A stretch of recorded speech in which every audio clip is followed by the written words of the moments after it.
Et si on parlait de sport, la chronique.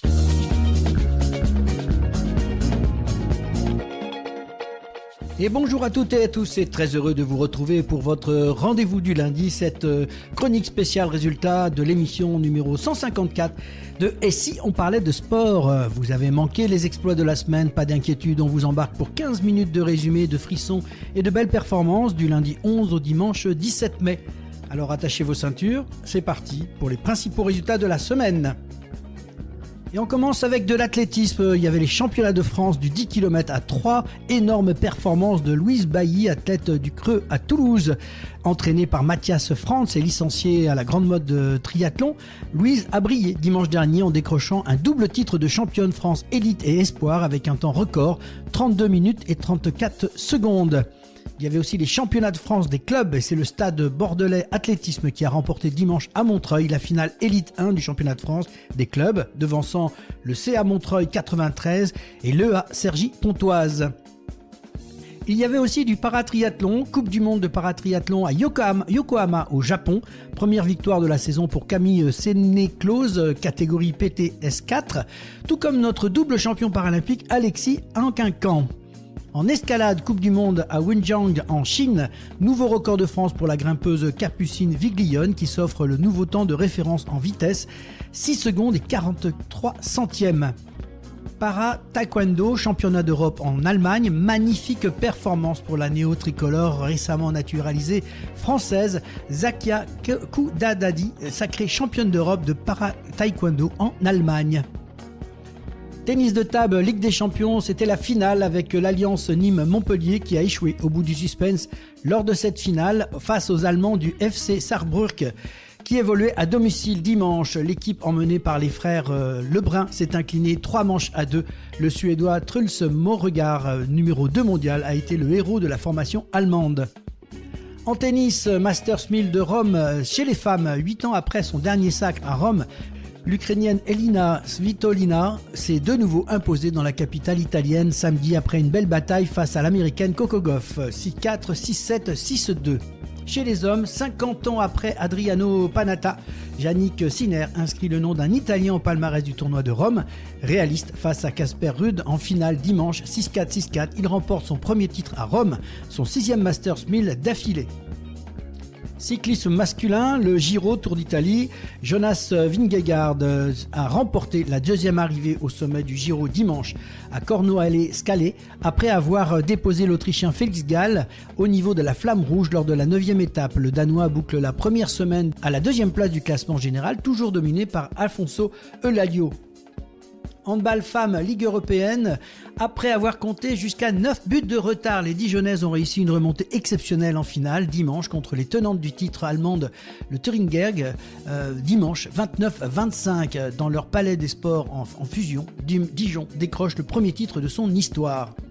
Et chez les hommes en handball, qualification mondiale 2026, déjà bien lancée vers le mondial 2027 après sa victoire au match aller 37-26, l'équipe de France a confirmé sa qualification dimanche en s'imposant de nouveau face à la Tchéquie 36-31. Basket femmes, la Boulangère Wonder League, finale retour. Basketland conserve finalement sa couronne au terme d'une finale victorieuse landaise de 1 acharnée face à Bourges et d'un match d'appui dimanche à Mont-de-Marsan. Vertigineux d'intensité et de tension, l'arrière Marie Pardon, servi par Leila Lacan, a libéré à 6,75 m toute une salle et offert 53-50, un titre de champion de France à son équipe, le deuxième d'affilée. Basket homme avec le Betclic Elite balayé à Boulazac 92-74 samedi avec seulement 4 joueurs pros sur le terrain. Monaco laisse la première place à la saison régulière à Paris, vainqueur de l'Asvel 87-76. Nanterre 3e battu par Cholet 79-66 affrontera Le Mans qui est 6e en quart de finale alors que l'équipe des Mauges 5e défiera Villeurbanne 4e. Volleyball féminin avec le match de préparation au lendemain d'une première claque à Biella face à l'Italie, 3-0. L'équipe de France a pris une seconde vendredi à Novara devant 3000 spectateurs acquis aux championnes du monde invaincus depuis 2024. 3-7 secs une nouvelle fois, mais avec un premier set plus séduisant, 26-24, 25-14 et 25-18. En football chez les femmes, Arkema Première Ligue, demi-finale, malmenée pendant toute la rencontre. Le Paris FC s'est imposé 1-0 contre le Paris Saint-Germain à Jean-Bouin samedi. Dans l'autre demi-finale, les Lyonnaises joueront la finale de D1 après avoir corrigé 8-0 les Nantaises et inscrit 4 buts dès l'entame de la deuxième période avant un triplé d'Ada Hegerberg. En football masculin, c'était la composition de l'équipe de France qui était attendue et Didier Deschamps a fait ses choix. 26 joueurs disputeront la Coupe du Monde de football du 11 juin au 19 juillet cet été aux États-Unis, au Canada et au Mexique.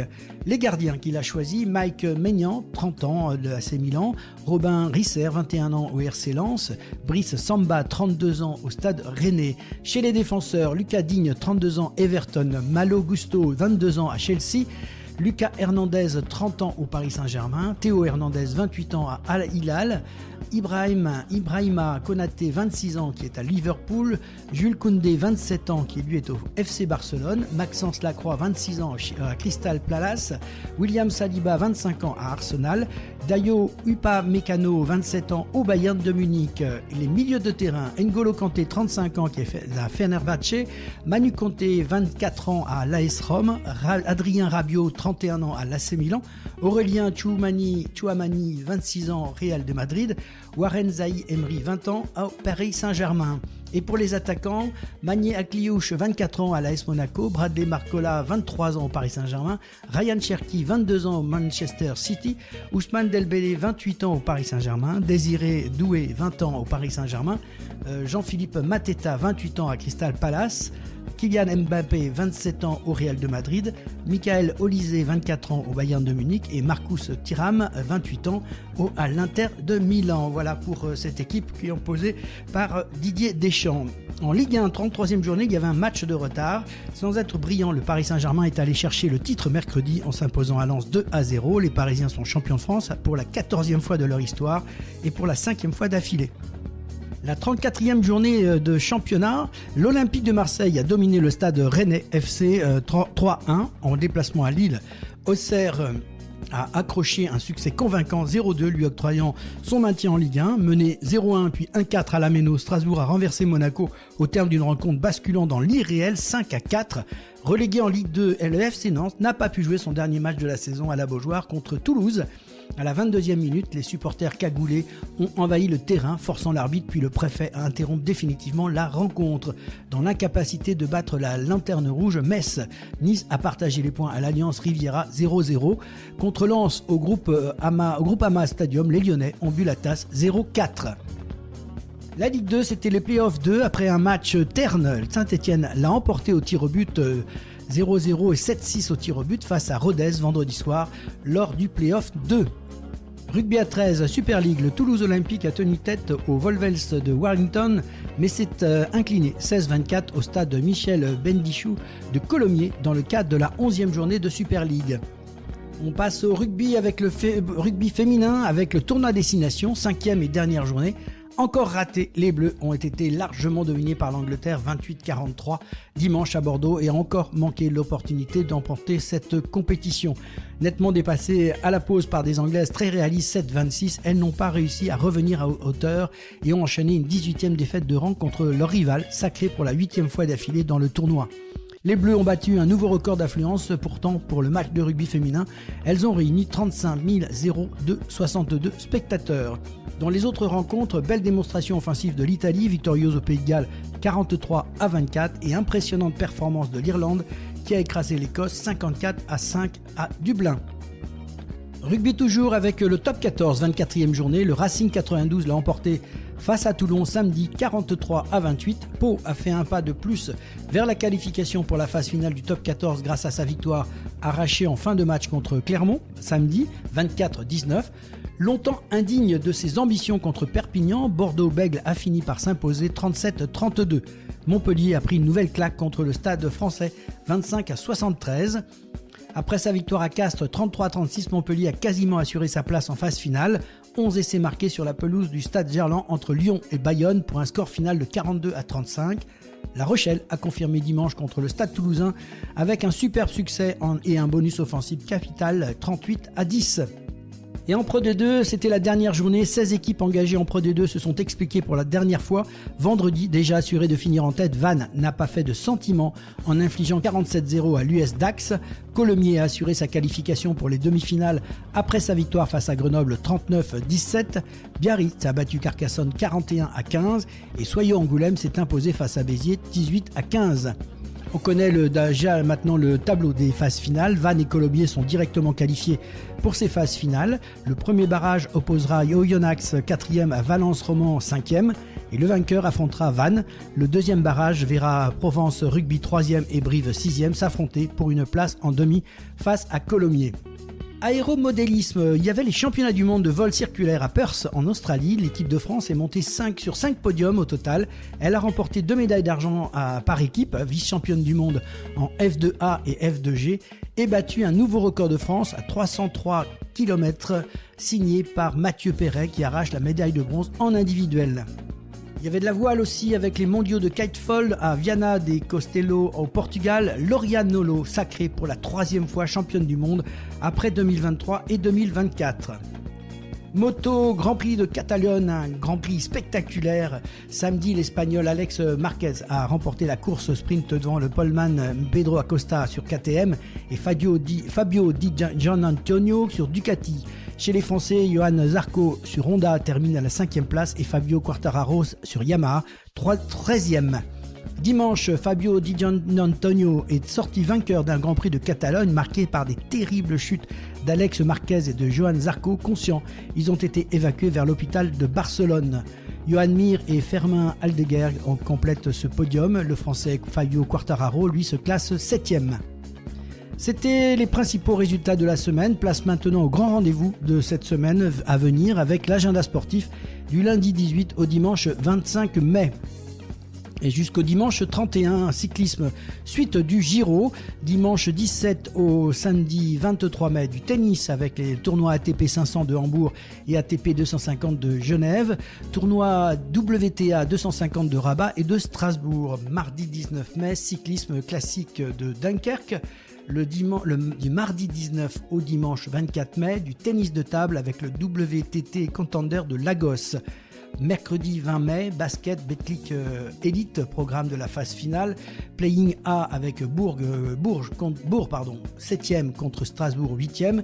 Et Playing B, Chalon 9e contre Nancy 10e. Du mercredi 20 au dimanche 24 mai, du cyclisme avec les 4 jours de Dunkerque. Toujours du tennis de table avec le WTT Feeder d'Enbon, badminton homme avec le Masters de Malaisie. Le jeudi 21, rugby à 15, Pro D2, le premier barrage avec Oyonnax 4e contre Valence-Roman 5e. Du jeudi 21 au dimanche 24, du cyclisme avec le Tour de Burgos féminin. Vendredi 22 mai, rugby homme avec le Challenge Cup et la finale de Montpellier contre l'Ulster. Et la finale homme, la Coupe de France de football, face à Lens face à Nice. Du vendredi 22 au dimanche 24 mai, de l'automobile avec le championnat d'Europe de Formule 1 régional, le FREC à Zandvoort aux Pays-Bas. Samedi 23 mai, rugby à 15, Coupe des champions avec la finale Bordeaux-Blake contre Leinster. Et en Pro D2, le barrage numéro 2, Provence Rugby 3e contre Brive 6e. En rugby à 13, Super League 12e journée, Toulouse Olympique reçoit Wakefield Trinity et York Knight reçoit le Dragon catalan. Athlétisme avec le Diamonds League, deuxième étape avec le meeting de Yamen en Chine. En basket, Betclic Elite, programme de la phase finale, Playing C, le perdant A contre le vainqueur B. Du samedi 23 au dimanche 24, Formule 1, Grand Prix de Montréal au Canada. Et en karting, championnat du Sud à Ganges sur le circuit de Fun Car Brisac. Du samedi 23 au 25 mai, du surf avec l'Open National Longboard Sup Vague à Oléron. Du dimanche 24 au dimanche 7 juin, tennis homme à femme avec le Grand Chelem de Roland Garros. Voilà, c'était votre agenda sportif de la semaine. On se a retrouvé et à revivre chaque lundi dans Et si on parlait de sport, N'oubliez pas aussi, rendez-vous mercredi 18h, notre grand format, une émission consacrée à 2 disciplines en plein développement en Occitanie, l'athlétisme et le para-badminton, aux côtés de Marc Congras, président de la Ligue Occitanie d'athlétisme, et des représentants de la Ligue Occitanie de badminton. Nous parlerons sport pour tous, développement des pratiques, dynamisme des clubs régionaux, performances sportives et grandes échéances à venir, du running au sport santé, des interclubs d'athlétisme au para-badminton, en passant par l'héritage des Jeux paralympiques de Paris 2024. Découvrez des acteurs engagés qui font vivre et grandir le sport en Occitanie. Une émission passionnante à retrouver mercredi 18h dans Et si on parlait de sport. C'était votre rendez-vous du lundi spécial résultat de l'émission 154 signée Et si on parlait de sport. On se retrouve très vite pour de nouvelles émotions. Bonne semaine à toutes et à tous et surtout, vive le sport!